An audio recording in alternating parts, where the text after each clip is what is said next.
Good morning, good people. Welcome back to Collector's Quest, and thank you so much for joining me on another gaming adventure. If you saw last week's video, we picked up a brand new console in the Sega Dreamcast, and man, I'm loving that library. I've got the Dreamcast bug and I'm fully submerged in the Sega waters, and those waters feel so good, man. On today's video, we're out there on the hunt in search for some brand new Dreamcast games to add to the collection. First stop is Maryhill CEX. Let's go, man.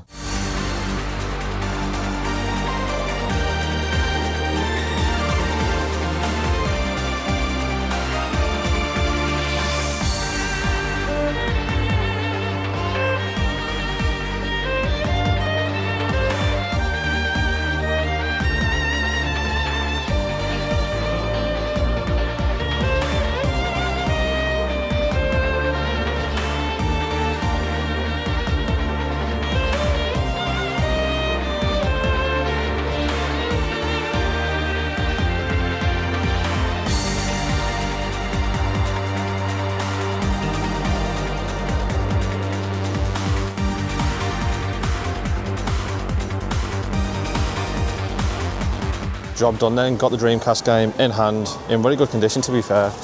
One that looks really cool, intriguing, so yeah, good way to start the hunt off. On to the next CX, which is going to be Barewood, so yeah, wish me luck, man. Just made it into Barewood. Always been a pretty decent CX to be fair, so hopefully today it's the same. Let's have a look.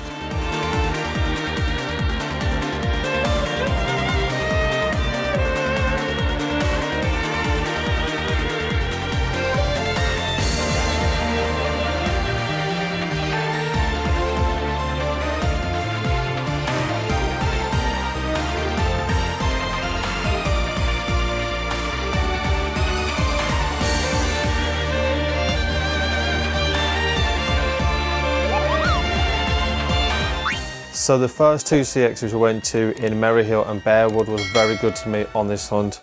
We got some great Dreamcast games to add to the collection. And the first game I picked up was from Maryhill. You probably guessed what it was from the footage. They had just two games in stock for the Dreamcast. And I've been recommended this by quite a few people. It looks so bad, but so good. And that is Blue Stinger. Can you survive the terror of Dinosaur Island? As one secret uncovers another, you piece together a horrifying revolution that could lead to the end of life on Earth. Blue Stinger actually got released before the Dreamcast came out, which is funny enough. This came out on the 31st of August, and the console didn't even come out until the 9th of September, so you could pick up a copy of Blue Stinger about 10 days before the Dreamcast actually came out. Crazy, right? So this game cost me £25, complete with manual, in really good condition to be fair. There is a crack on the back, but in the few weeks I've been collecting for the Dreamcast, that's just the way it goes, right? It's very rare to find one of these cases in mint condition. They're just very fragile. But this is essentially like a B-tier horror film where the acting's very bad, the voice acting is very wooden and very bad, and it's not meant to be the best game. But these kind of games that typically aren't the best when it comes to cinematography and just overall production values have a lot of charm and a lot of soul to them, and I just figured for £25 pick it up and check it out. And I'm probably going to play this tonight because I'm still in that Halloween spooky vibe. I'm filming this on the 1st of November, so this is going to be very cool to play with the lights off on the CRTs, so a great one to pick up and start off this hunt with. Alright guys, I'm about 2 hours into Blue Stinger and really enjoying it. A lot of jank, but a lot of charm and some absolute bangers, man. I'm really enjoying this Christmas theme. Forget Michael Bublé, Blue Stinger's where it's at, am I right? Then from Maryhill we went to Barewood, and like I said, a very strange place, just very similar to Chelmsley Wood, just some crazy people out there. But the CEX as always was really good, top staff member, someone who's really friendly, so sound, and just great to have a chat with. He served me again, and I got 4 games, 2 for the Dreamcast and then just 2 random games. So the 2 games I picked up for the Dreamcast were Choo Choo Rocket and Tomb Raider. So Choo Choo Rocket was actually a launch title and was seen as a way to test the online functionality of the Dreamcast. This is essentially a suite of 4-player puzzle games where you and 3 other players try and fight it out in addictive puzzle games. So for £4, I wasn't gonna leave it behind. I know nothing about this game. For a lot of people, this is what you buy when you need a Dreamcast case. I think everyone pretty much has multiple copies of this in their collection because they're very cheap and They're often good donor cases for more expensive Dreamcast games. But in all seriousness, it looks alright for £4, and even if I get a few hours out of it, it's money well spent in my opinion. Don't know how good it is, so someone let me know down below. Can you play it single player? I've got no friends, so we'll have to check that out. And then Tomb Raider, The Last Revelation.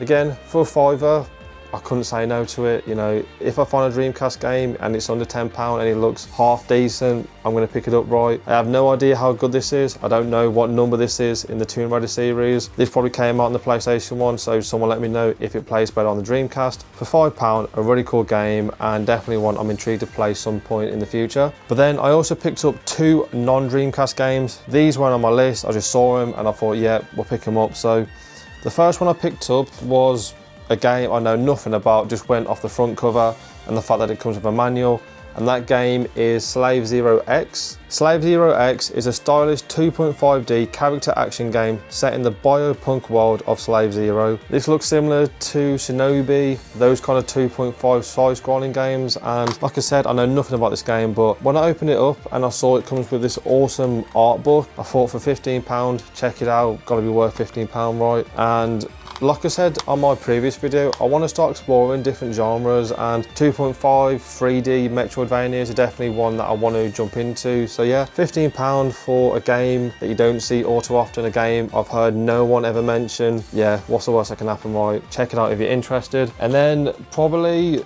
my favourite find from Barewood was this cool steelbook. So I've actually got this in the collection already, but my version is sealed. So when I saw it in the window for £12, I thought, yep, got to pick it up, and that is this really cool steelbook for God of War Ascension. I've got this in the collection through the God of War Ascension Collector's Edition. It's brand new and sealed, got the awesome Kratos figure, and I always say that I like to unseal my games when I come around to play them, but with a very expensive Collector's Edition, I don't know, there's something weird about cracking it open, so figured for £12, I don't need to worry about cracking open the seal on my collector's edition. I've got this in the collection and it's in pretty good condition. There's a little dink at the top. It's a little bit sticky, which, yeah, that's a weird sentence to say, but yeah, happy with that. Let me know if you play this. I know a lot of people don't hold this in such high regard when compared to the OG God of War games or the more recent God of War games. I think this was more like a multiplayer game maybe, I don't know, so someone let me know if you played God of War Ascension. But a very cool steelbook, and one that I only think you can pick up in the God of War Ascension Collector's Edition, so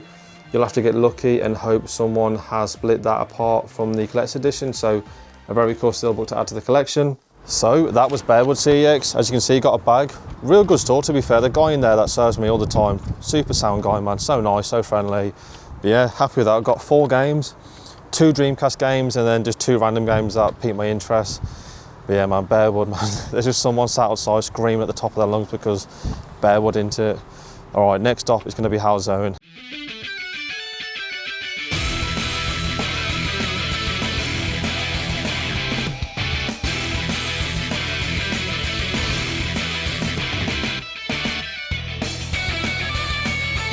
Happy days, got another game from House Zone CEX.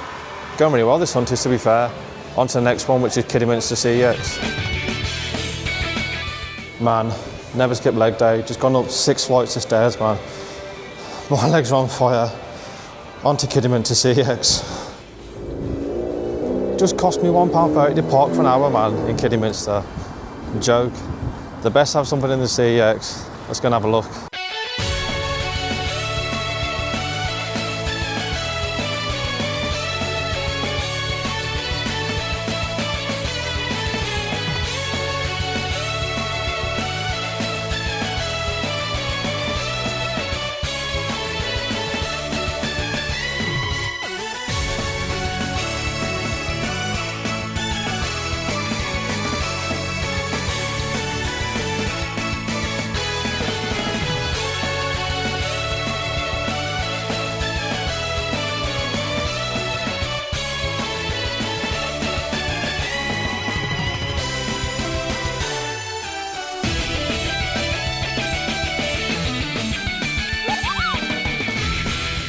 From Barewood CEX, we went to House Zone CEX, and typically I don't have much luck when I'm hunting in House Zone CEX, but today I've got a real cool, quite an expensive Dreamcast game to add to the collection, so it was a great day going to House Zone CEX.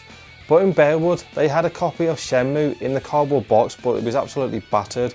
For those that don't know, Shenmue got released in a cardboard box because it came with 2 discs, so it had to come in a cardboard box to keep the 2 discs and the 2 cases together. This one was absolutely battered. Halzone CX also had a copy of Shenmue, but again, absolutely battered, so that one's going to prove quite difficult to add to the collection in good condition. They also had a copy of Blue Stinger, which we would have picked up from Maryhill, so the other game they had in stock at Halzone CX was this copy of Daytona USA 2001. Daytona USA 2001 is a racing game where you feel the thundering sound of the finely tuned engines and the scent of burning rubber as you await the rolling start. Immerse yourself in the blistering speed and the white knuckle action of Daytona USA 2001, the enhanced version of the most renowned arcade racing classic of all time. So this cost me £58, so one of the more expensive games on the Dreamcast, but I just want to get back into playing some arcade races. Back in the day I used to love playing Burnout, Gran Turismo, which is more of a simulator racer, but I just want those more pick up and play games, you know, those mindless games that you don't have to focus on a story,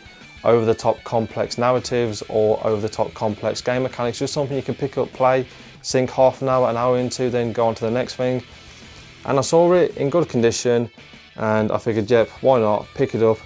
Someone let me know, does this play okay on the Dreamcast controller? Because what I've used of the Dreamcast controller, it isn't the best, so maybe this is one that we need to wait and see and wait until we get the Dreamcast steering wheel, which is very annoying because they had it in stock at Litchfield and it's like, man, if I'd known I was interested in picking up this game, because to be fair, it wasn't really on my list, but after doing some more research, it looks really cool. I would have definitely picked up the Dreamcast steering wheel from Litchfield, but maybe on a future video. So again, let me know if you play this down below. Then from Halzone CX, we went to Kidderminster CX, a CX I haven't been to for quite a few months, so I was definitely intrigued to see what they had in stock.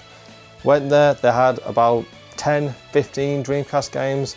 They had a couple of more heavy hitters, so they had Crazy Taxi 2, Power Zone 2, but because I haven't played the first ones, I'm going to wait and see how I feel about those before picking up the second ones, because Crazy Taxi 2 was like £45 and Power Zone 2 was also around £45, so quite expensive to not really understand or know much about the game, so maybe one day we'll pick those up. But the 3 games I picked up, so the first 2 were just for cases, so I picked up 2 copies of Choo Choo Rocket for £4 again. These ones are in decent condition. This one here is the best out of the 2. Real clean case. This one here does have a crack on the back, I think, but like I said earlier, if you find Choo Choo Rocket or any cheap Dreamcast games out in the wild and the cases are in good condition, pick them up, because looking on eBay, these go, just the cases, go for around £10, £15, which is crazy just for a case. Annoyingly, because these are bespoke and unique to the Dreamcast, you can't just pick up a random CD case like you can with the PlayStation 1. So anytime I see Choo Choo Rocket, Tomb Raider out in the wild in good, complete condition and the cases are intact, then definitely going to be picking these up. So cool to have those for backup.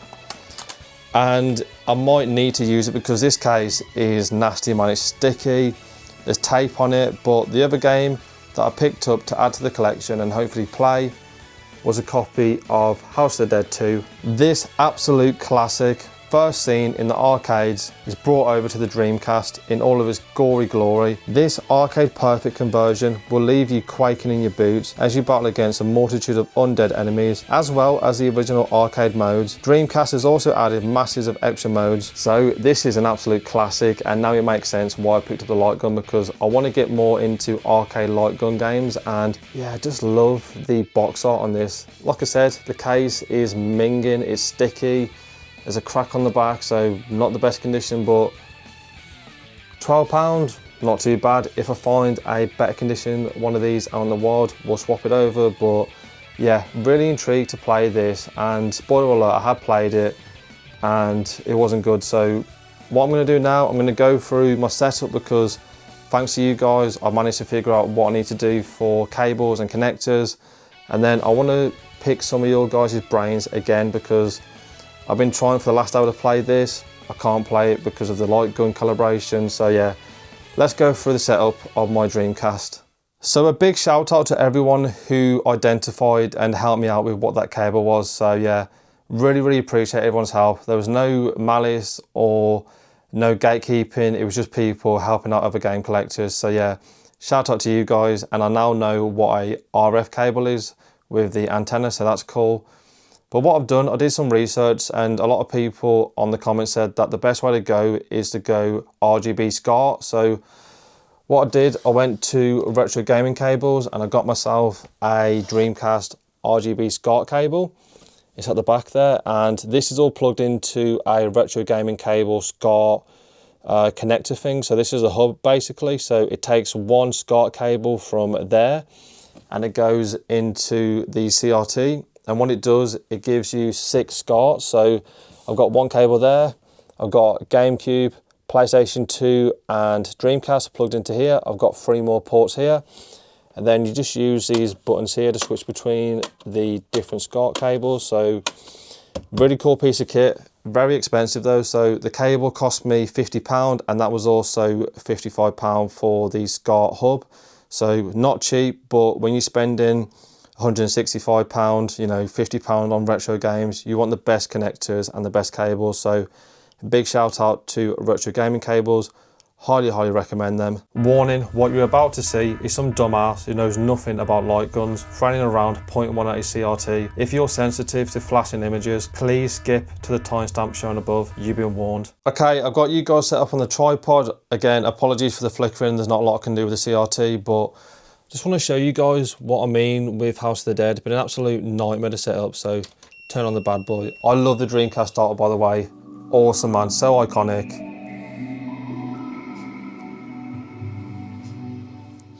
Yeah, man, that's wicked. But like I was saying, so I've got this gun here, got the memory card, and then every time I try and calibrate it, it just won't work. I've been here for an hour, ChatGPT doesn't know what to do, YouTube, nothing. So let me show you guys. So go through the menus. I've also changed the brightness on the TV, the contrast, nothing works right.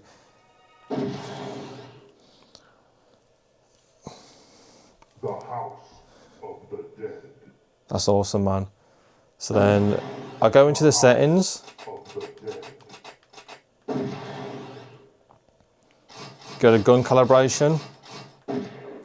And now let me just move you guys so you can see what I see. So I'm stood probably about a meter away from the TV. And now I need to shoot in the center of those targets there. I'm pointing, I'm shooting. That one works, but then this one just doesn't work. I'm shooting. I'll position you guys basically what I can see from the back of the gun. So this is a dodgy angle, but I'm shooting, I'm aiming, nothing. Can't hit it. I'm literally right, okay, I've hit it now. And then, this is so amateur. Position it to get the center one. Again, I'm hitting it, nothing. Like, you have to like position to the left to hit it. Again, I'm aiming at it, nothing. Apologies guys for the flickering, but I just cannot hit it. And then on the off chance when I can hit it, you'll see what I mean. So let me just put you guys there. Let me just try and hit it.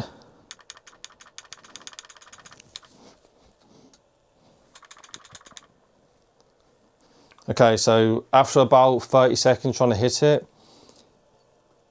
you can kind of see what's happening now. So I'm pointing at the TV and it just keeps saying gun is pointed off screen. Then you can see the red cursor come in and out. So that clearly isn't working. And then when you try and play it, you just can't hit nothing, man. It's terrible. So again, gonna shout out to you guys and call for help. What the hell do I need to do to get this light gun set up? Like I said, TV is on what I think are the correct settings. So brightness is, you know, decently high. I've tried it max, I've tried it low, nothing. Color, contrast, so I don't know what else I can do with the TV. Is it just this TV doesn't work with light guns? Is it the gun that's faulty maybe? Not sure, but someone please help me out because I was really looking forward to playing House of the Dead on the Dreamcast with this awesome light gun, but not going to happen tonight. I mean, how cool is that? You can see on the VMU, man, just so ahead of its time. So please, you guys, come to my rescue again. How the hell do I get that light gun working on my CRT, man? It's just, like I said, I've been at it for about an hour, nothing, man. Brightness, nothing. Contrast, nothing. I don't know what else I can do. I've sat here on the chair, I've gone right to the TV, everything in between. Don't know, no idea. So please, someone help me out in the comments below. You guys are awesome. So I think that's going to do us for another video. Hopefully you guys are enjoying this Dreamcast content, because man, I love collecting for the Dreamcast. It's just so cool going out there.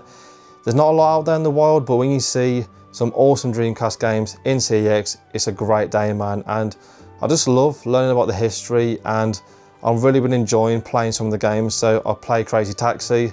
That is an awesome game, man. Tonight I'm going to play Blue Stinger.